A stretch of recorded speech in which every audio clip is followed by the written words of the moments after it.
Dear students, Assalamu alaikum. This is physics for class 11th, and as you know that we are dealing with work, power, and energy. We have already completed it. Now we are going to solve some numerical problems based on this chapter.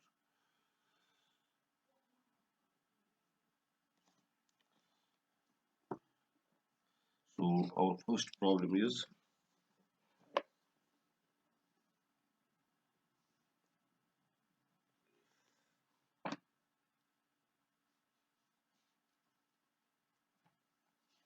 यहाँ पे थोड़ी बहुत technical problem है, इसको मैं solve करूँगा. ठीक है.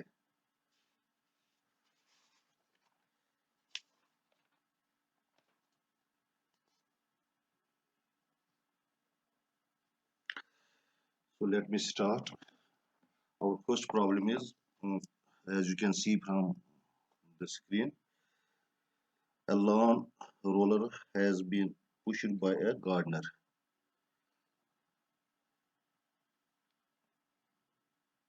Through a distance of 30 meters. What will be the work done by him if he applies a force of 30 kilogram weight in the direction inclined at 60 degree to the ground? So this is our first problem. ठीक है. Lawn roller आपने देखा होगा, जो जिस तरह हम cricket में पिच बनाते हैं तो आप उसके ऊपर रोल करते हैं उसको, तो उसी को उसने खींचा है. ठीक है. थ्रू डिस्टेंस ऑफ 30 मीटर, यानी मान लीजिए पॉइंट ए से पॉइंट बी तक उसको लिया. यहाँ पे पॉइंट ए था, तो इस रोलर को उसने ए से कहां तक लिया, बी तक लिया. ठीक है. तो इसका डिस्प्लेसमेंट जो है वो 30 मीटर है.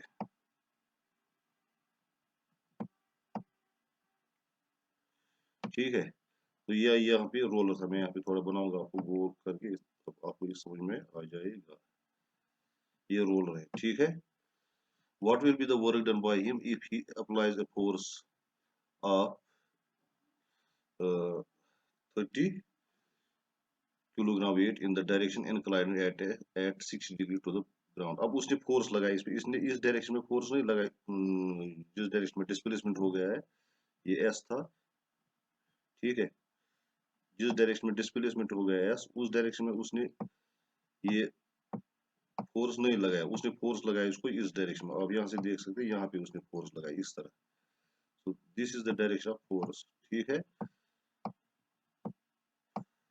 तो ये फोर्स जो है, it makes an angle of 30 degree, sorry 60 degree.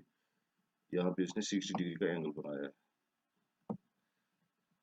तो अब आपको निकालना है वर्क डन, उसने कितना काम किया है. हमें पता है जब हम किसी चीज को फोर्स लगाते हैं और उसको डिस्प्लेस भी करते हैं, तो हम वर्क करते हैं फिजिक्स में. तो कितना वर्क किया आप जो आपने पढ़ा है.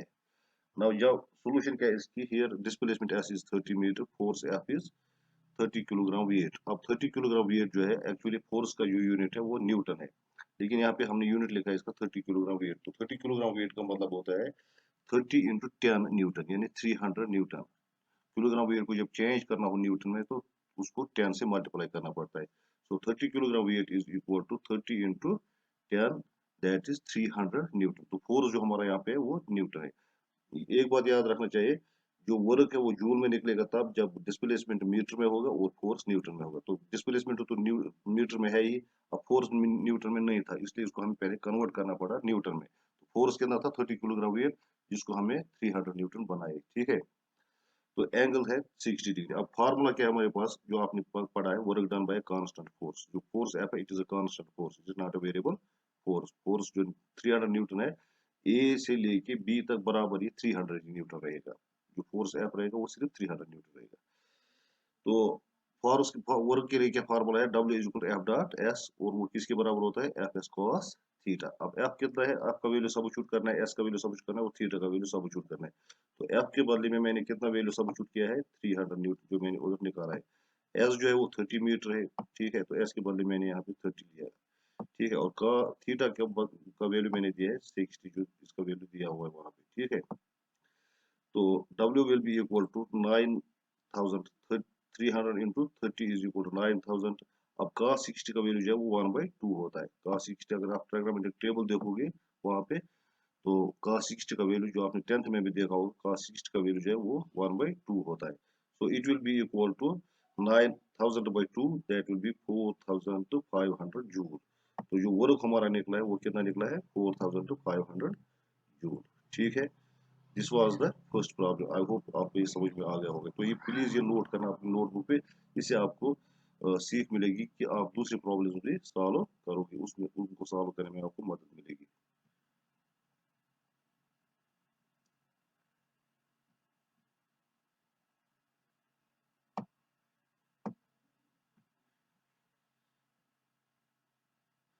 अब जो दूसरी प्रॉब्लम है, ठीक है,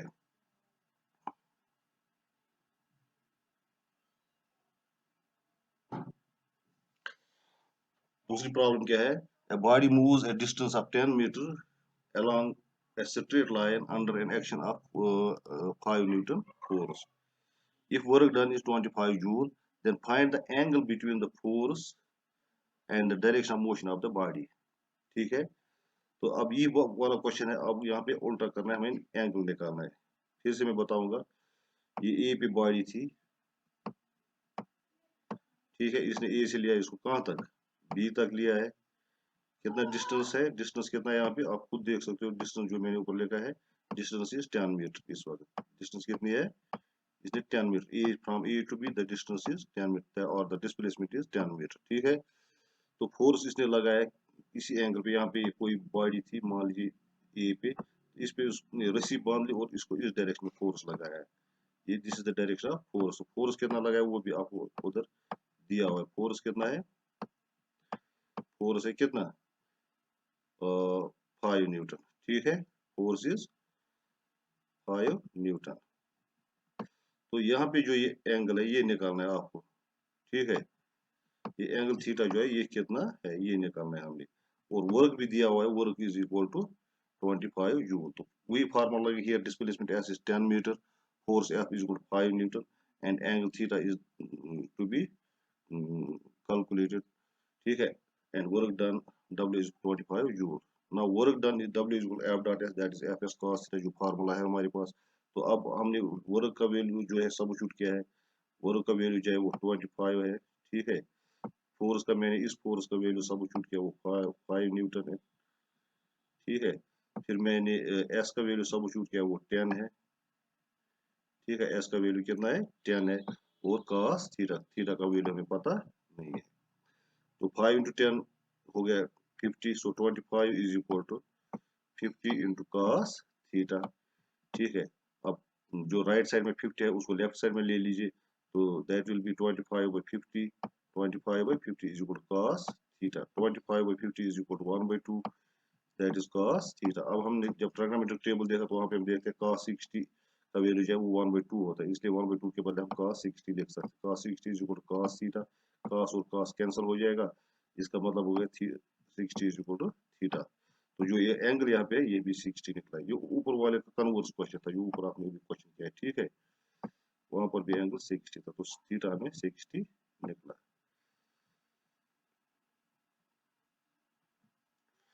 अब तीसरा क्वेश्चन है हमारा, these were the questions related to work done by a constant force। now I have picked up another question, that is work done by a variable force। ठीक है, work done by a variable force।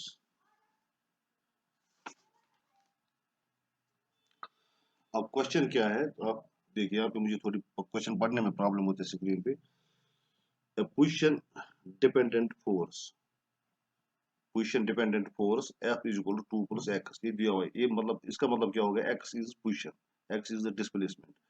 ठीक है, ये displacement पे depend करता है, जितना displacement increase हो जाएगा वो F भी इंक्रीज हो जाएगा। That is F is a variable force. F का वैल्यू यहाँ पे कांस्टेंट नहीं, क्योंकि x जो है x इज पोजीशन, पोजीशन का मतलब है डिस्प्लेसमेंट है।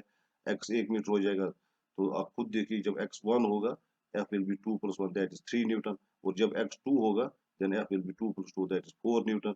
यहाँ पे आप खुद देख सकते हो यहाँ पे, वो मैं आपको सोल्यूशन में नीचे बताऊंगा। तो मैं सिर्फ ये बता रहा हूँ आपको, जो फोर्स है it depends upon the position, it depends upon x.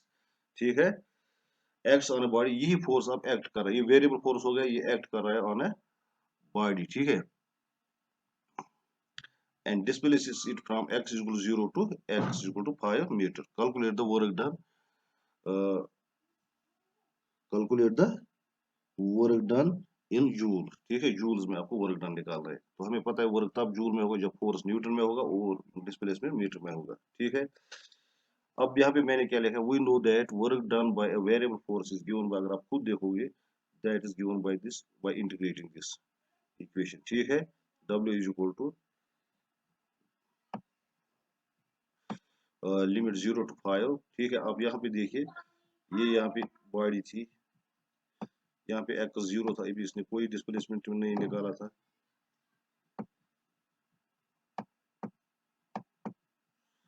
x 0 था यहाँ पे। ठीक है, ये A पे थी बॉडी। अब इसने लिया इस बॉडी को फ्रॉम A टू और रखा यहाँ पे B पे। ठीक है, तो ये B पे पहुंच गई। ठीक है, तो B तक इसने निकाले 5 मीटर। ठीक है, तो इसका मतलब हो गया जो B है वहां पे x 5 है।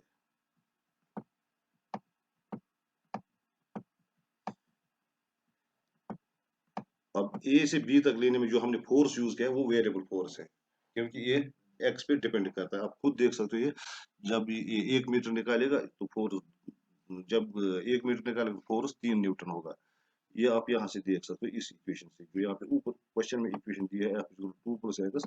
अगर x का वैल्यू 1 दोगे तो F will be 2 + 1, that is 3 Newton.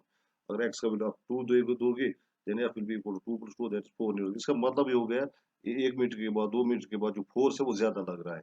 पहले मीटर के लिए हमें 3 न्यूटन लगे, दूसरे मीटर के लिए हमें 4 न्यूटन लगे, तीसरे मीटर के लिए हमें 5 न्यूटन लगे। तो फोर्स इंक्रीज हो रहा है। जो पहले क्वेश्चन मैंने 2 क्वेश्चन दिखाया आपको, उसमें जो फोर्स है फ्रॉम A टू B वो कांस्टेंट था। अगर 5 न्यूटन था, 1 मीटर के बाद भी 5 न्यूटन था, 2 मीटर के बाद भी 5 न्यूटन था, 3 मीटर के बाद भी 5 न्यूटन। लेकिन यहाँ पे फोर्स वेरिएबल है, और वेरिएबल फोर्स के लिए हमारे पास वर्क डन जो है, that is equal to W is equal to integral of F D x.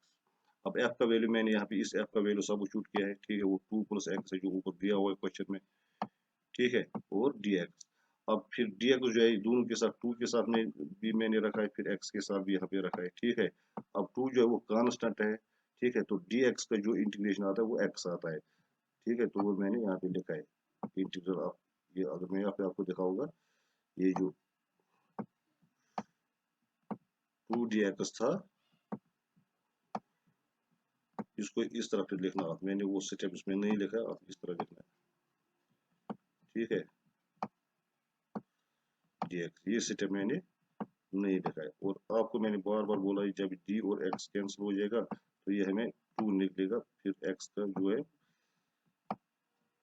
x बच जाएगा, वो मैंने यहाँ पे लिखा है। ठीक है, तो जो यहाँ पे मैंने लिखा है, यहाँ पे आप खुद देखोगे 2 ब्रैकेट x, तो लिमिट जो है ये 0 5 0, यहाँ पे ये थोड़ा साइड में हो गया, यहाँ पे आप लिखना है 0। ठीक है, इसी तरह ये 0 भी आप यहाँ पे लिखना है नीचे, ब्रैकेट के नीचे लिखना है। ठीक है,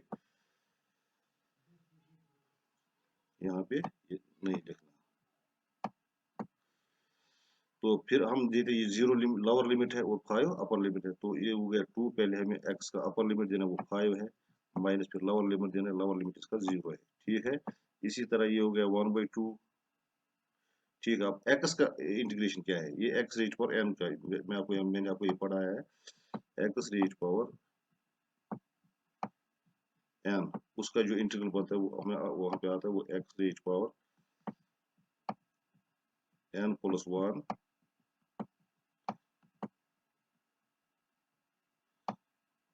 डिवाइडेड बाय n + 1। यहाँ पे n + 1 है। ठीक है, तो ये यू फार्मूला आप यूज कर लीजिए। अब x का पावर जो है यहाँ पे है, इस इक्वेशन में आप देखिए, यहाँ पे इस इक्वेशन में जो x का पावर है वो 1 है, तो आप n का जब वैल्यू 1 दोगे, ये बन जाएगा x रेज पर 1 + 1 डिवाइड बाय 1 + 1, तो वो बन जाएगा x²/2।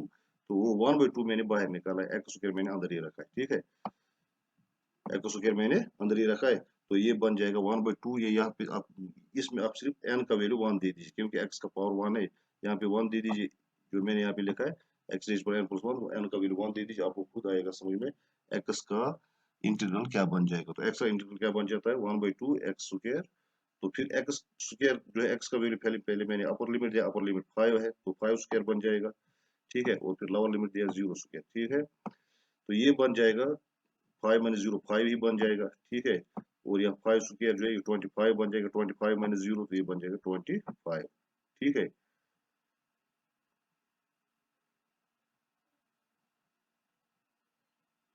तो ये बन जाएगा 2 इंटू 5, वो बन जाएगा 10, और वो बन जाएगा 25/2, ठीक ठीक है। तो ये बन जाएगा फिर 20 प्लस 25/2, वो बन जाएगा 45/2, और 45/2 बन जाएगा 22.5 जूल। तो work done by variable force will be equal to 22.5 joule.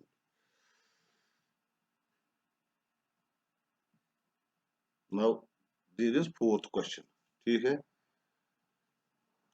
अब अगर आपको क्वेश्चन आएगा कल एग्जाम में ग्राफ वाला क्वेश्चन, यानी आपको सिर्फ ग्राफ दिया होगा वहां पे, ठीक है। कौन सा graph? Force displacement graph. Force displacement graph बनाया होगा वहां पे, एग्जाम में आपको आएगा क्वेश्चन, वहां पे फोर्स डिस्प्लेसमेंट ग्राफ दिया होगा, तो उसी से आपको वर्क डन निकालना है, ग्राफ से आपको वर्क डन निकालना है। The force F acting on A particle is moving in a straight line, ठीक है, एज शोन इन फिगर और graph. What is the work done by the force on the particle to displace it through 4 meter of the trajectory. If the its displacement, if its trajectory of is 4 metre, ठीक है। तो वो हमने करना है। तो graph वहां पे यहाँ पे मैंने नहीं बनाया, आई एम सॉरी, लेकिन मैं यहाँ पे आपको बना के दूंगा। ये ग्राफ इस तरह से है, फिर आप खुद बना लेना, ठीक है। इस तरह से ये ग्राफ है।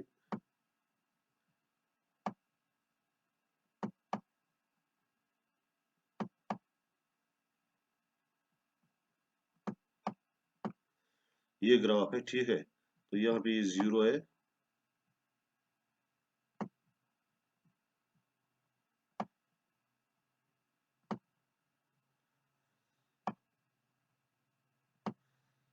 तो यहाँ पे 1 है, यहाँ पे 2 है, 3 है, और यहाँ पे 4 है, ठीक है।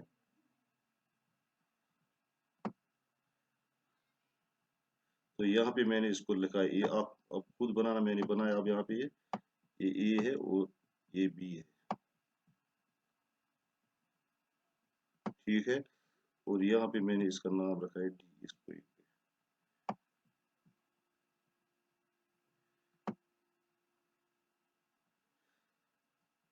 तो यहाँ पे मैंने सी रखा है। ये ग्राफ वहां पे बनाया, इसी तरह से आप भी अपने नोटबुक पे ग्राफ बनाना। तो यहाँ पे ये डिस्प्लेसमेंट है इस एक्स एक्सिस की डायरेक्शन में, और इस डायरेक्शन में ये एफ,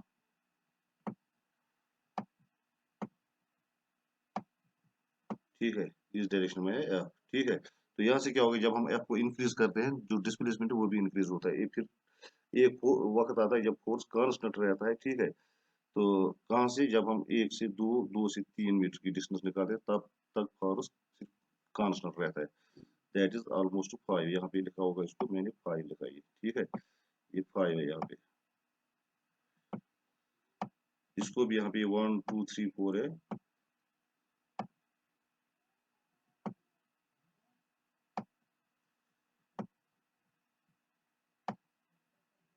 ठीक है। ये 1 है, ये बराबर लेना आपको, मुझे मैंने थोड़ा उधर उधर कर दिया इसको। ये 2 है, फिर 3 है, फिर 4 है, ठीक है। तो ये 4 है ये वाला, और ये 3 है, और ये जो है ये 5 है, ठीक है। अब ये ग्राफ है, अब ग्राफ से देखिए, ये ग्राफ सिर्फ ग्राफ दिया हुआ है वहां पे, ठीक है। आपसे कहा जा रहा है what is the work done by the force on the particle, ठीक है। तो जो उसकी ट्रेजेक्टरी है 4 मीटर, यानी जीरो से लेके, जब इसको हमने जीरो से लिया कहाँ तक 4 मीटर तक है, तो वर्क डन कितना हो गया है?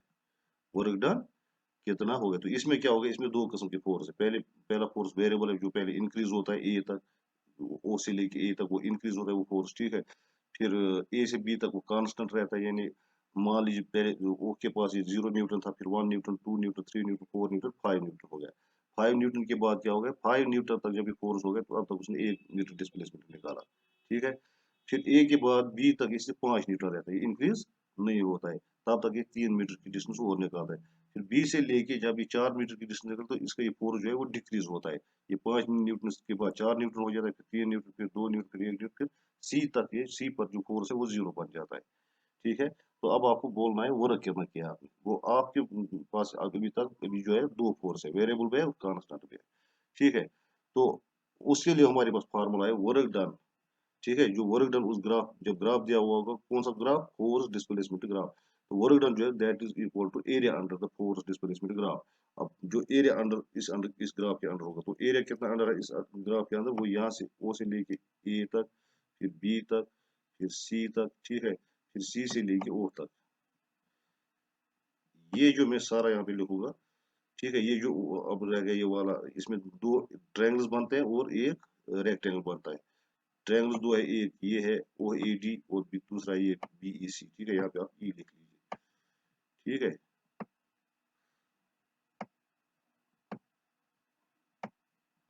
बी ई सी, तो एक रेक्टेंगल है, रेक्टेंगल कौन कौन है, ए बी डी ई। तो आपको क्या करना है, आपको इन चार दो ट्रायंगल्स और रेक्टेंगल का एरिया निकालना है, फिर उनको ऐड करना है। पहले एक ट्रायंगल का एरिया निकालो, फिर दूसरे रेक्टेंगल का एरिया निकालो, फिर तीसरे रेक्टेंगल का एरिया निकालो, ठीक है। उससे भी आपको ये आंसर आएगा। तो ट्रायंगल का area 1/2 base into altitude, base इसका हो गया ओ डी, आल्टीट्यूड हो गया ए डी। या दूसरी ट्रायंगल जो है वहां पे बेस हो गया ई सी, आल्टीट्यूड हो गया बी ई।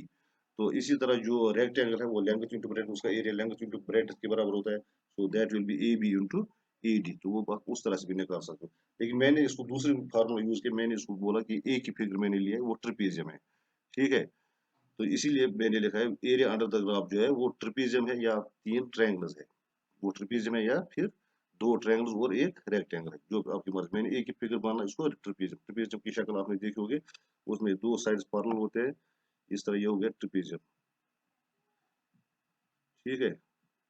इसमें ये साइड और ये साइड पैरेलल होता है, ठीक है। फिर इसको यहाँ पे हमने हाइट डालनी पड़ती है, ठीक है। तो वो यहाँ पे भी हमने डाल दी ये। तो ट्रिपेजियम का फार्मूला क्या है, area of the trapezium that is 1/2 sum of parallel sides into altitude. तो सम ऑफ पैरेलल साइड्स हो गया A B plus D E, sorry A B plus O C, A B plus O C जो है नीचे वाला side जो है, और ऊपर वाला साइड ए बी ये पैरेलल है, हो गया सम ऑफ पैरेलल साइड्स हो गया A B plus O C. Altitude इसका मैंने डाला है ए डी जो 90 डिग्री बनाता है, ठीक है। तो W will be equal to 1/2 to AB A B कितना है, तो आप खुद देख सकते हो, A B is from 1 to 3, ये this is A B is equal to D, actually A B जो डी के बराबर है, ये दैट इज, वहां तक इसने सिर्फ 2 मीटर की डिस्टेंस निकाली, पहले 1 से 2 तक है, फिर 2 से 3 तक, वो 2 मीटर की डिस्टेंस है, इसलिए मैंने ए बी के बदले लिखा है 2 इंटू ओ सी। ओ पे से लेके सी तक कितना है, आप खुद देख सकते हो, ओ से लेके सी तक 4 है, ठीक है। तो वो मैंने लिखा है, ओ सी का वैल्यू मैंने दिया है 4, ठीक है, into A D. A D आप यहाँ से देख सकते हो, ए डी ये वाला है, ठीक है, दिस इज ए डी। तो ये ए डी जो है ये 5 है, आप खुद देख सकते हो यहाँ से लेके यहाँ तक, ये ए डी है, ठीक है, इट इज 5। तो फिर मैंने इसको थोड़ा सॉल्व किया, दिस इज 1/2, 4 + 2 इज 6 इंटू 5, ठीक है। 6 इंटू 5 इंटू 1 हो गया 30, नीचे आ गया 2, 30/2 दैट इज 15 जूल। तो यहाँ पे हमें वर्क कितना निकला है, 15। अब दो प्रॉब्लम्स इस पेज पे है, ठीक है। तो they are related to kinetic energy जो हमने पढ़ा है, तो ये वर्क डन का हमने लिया है, ठीक है। अब हम काइनेटिक एनर्जी की प्रॉब्लम सॉल्व करेंगे, ठीक है। उसके बाद हमने वो जो आपको वर्क एनर्जी थ्योरम पढ़ा है, उसके बाद उसकी भी एक प्रॉब्लम सॉल्व करेंगे। देखिए प्रॉब्लम क्या है, body of mass 0.8 kg is moving with a velocity of 5 metre per second, ठीक है। तो यहाँ पे एक बॉडी है, मान लीजिए एक कार है, उसका वेट जो है 0.8 kg है, और उसकी वेलोसिटी जो है वो 5 मीटर पर सेकंड है। What is the kinetic energy of the body, अब आपको निकालने काइनेटिक, सिंपल सा क्वेश्चन है, ठीक है। अब यहाँ पे क्या है, mass of body m is equal 0.8 kg, velocity of body v is equal 5 metre per second. Therefore kinetic energy of body is equal, formula हमारे पास है 1/2 mv square, so it is 1/2। ठीक है, ये सिंपल सा प्रॉब्लम है, या खुद भी कर सकते हो। इनटू जो m का वैल्यू है वो 0.8 है, ठीक है, और v का वैल्यू जो है, और यहाँ पे सिर्फ एक बात याद, v का वैल्यू जो वो 5 है। एक बात याद रखना, जो डिस्टेंस है वो मीटर में होना चाहिए, काइनेटिक एनर्जी होगी या कोई भी एनर्जी वो जूल में होना चाहिए, और वेलोसिटी जो है वो मीटर पर सेकंड में होना चाहिए। अगर सेंटीमीटर वेंटीमीटर पूछो तो उसको पहले कन्वर्ट करना, पहले उसको बनाना। फॉर एग्जांपल अगर आपको ये ग्राम में होगा तो उसको किलोग्राम बनाना, ठीक है। अगर मास आप बॉडी का मास ग्राम है तो आपको किलोग्राम बनाना है। अगर इसी तरह से वेलोसिटी सेंटीमीटर पर सेकंड है तो उसको मीटर पर सेकंड बनाना है। तो तब आपको जो काइनेटिक एनर्जी है वो जूल में निकलेगी। So mass of body m is equal to 0.8 kilogram, velocity of body v is equal to 5 meter per second, therefore kinetic energy of body is equal to 1/2 mv square, जिसका मतलब हो गया अब 1/2 के बदले मैंने 1/2 ही लिखा है, ठीक है। m का वैल्यू मैंने दिया 0.8 और v का वैल्यू दिया 5, so it is 1/2 into 0.8 into 25। तो जब 1 और 0.8 और 25 को मल्टीप्लाई करें इट विल बी 20/2, ठीक है। तो 20 को 2 से डिवाइड करो, दैट विल बी 10 जूल। ये काइनेटिक एनर्जी, सिंपल सा क्वेश्चन था। अब एक प्रॉब्लम है, थोड़ा बहुत ये मुश्किल है, आपको समझने में थोड़ा मुश्किल हो जाएगा, लेकिन मुश्किल भी उतना मुश्किल भी नहीं है जितना आप समझोगे इसको। The velocity of a body of mass 0.5 kg changes from 3i minus 4j to 6j plus 8 के मीटर पर सेकंड। तो पहले जो इसकी वेलोसिटी थी वो 3i minus 4j metre per second थी, अब 6j plus 8 के, अब थोड़ा वेक्टर फॉर्म में आ गया, ठीक है। Find change in kinetic energy of the body. अब आपको चूंकि जब वेलोसिटी बॉडी की चेंज हो जाएगी, काइनेटिक एनर्जी भी तो चेंज हो जाएगी, तो चेंज आपको निकालनी है। मैं आपको यहाँ पे बताऊंगा, यहाँ पे इनिशियल वेलोसिटी जो थी वो 3i minus 4j, ये वेक्टर फॉर्म है। आप चाहो तो इस तरह भी देखो, अगर चाहो तो इसको ऊपर से एरो भी डालना, वरना बोल्ड लेटर से लिखना, ठीक है, वरना इसको यहाँ पे एरो डालना पड़ेगा जरूरी। तो ये जो यूनिट वेक्टर आया इसको कैप डालना पड़ेगा इस तरह से, ठीक है, इस तरह से कैप डालना। अब जो मैग्नीट्यूड है, मैग्नीट्यूड के लिए फार्मूला है वो हमें फिर जो यूनिट वेक्टर है, जो वेक्टर था ये, इसको मॉडुलस डालने पड़ते हैं, दो मॉडुलस, दो लाइन साइड में डालने पड़ते हैं, जिसको मॉडुलस बोलते हैं, ठीक है। तो ये मॉडुलस जब हमने डाल दिया इसको, that will be equal to, उसके लिए फार्मूला है under root of 3 square plus -4 square, ठीक है। तो that will be 9 plus 25, sorry 9 plus 16, 3 square is equal to 9, 4 minus 4 square is equal to -4 into -4, that will be plus 16, so 9 plus 16 will be equal to 25, जो मैंने यहाँ पे लिखा है। तो under root 25 is equal to 5, so therefore initial velocity u is equal to 5 metre per second. इसी तरह final velocity इसकी जो थी वो इसी तरह से आप इसको भी करना, ठीक है।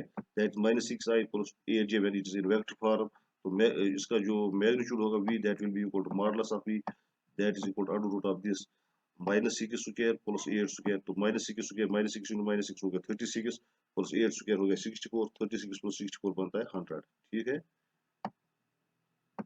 तो 100 बन जाएगा 10 का स्क्वायर, ठीक है। Under root 100 is equal to 10, therefore v is equal to 10 metre per second. अब आपके पास इनिशियल वेलोसिटी u भी है, फाइनल वेलोसिटी v भी है, तो मास भी दिया हुआ है, mass is 0.5 kg, therefore initial kinetic energy जो KEI मैंने लिखा है, KEI का मतलब, I का मतलब होगा इनिशियल, KE हो गया काइनेटिक एनर्जी।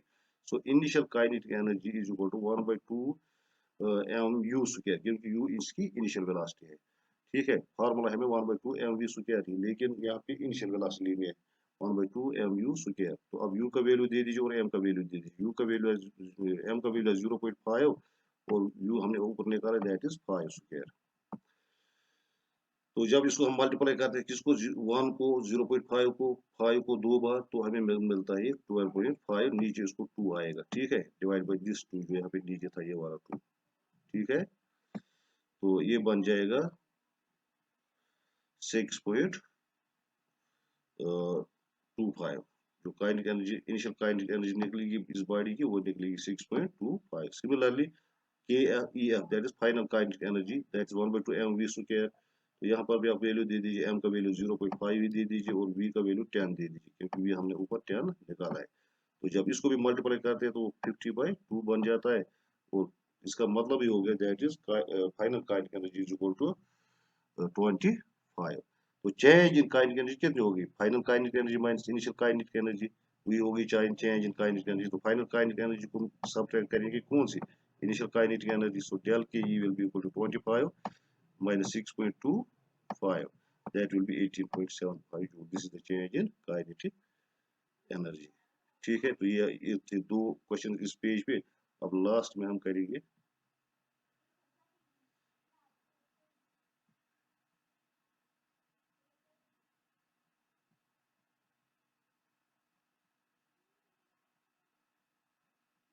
तो ये जो 7th क्वेश्चन है ये हम इंशाल्लाह कल करेंगे, क्योंकि इस पे पेज पे पूरा पूरा नहीं आया ये। ठीक है, इसको हम इंशाल्लाह कल करेंगे। Thank you for watching.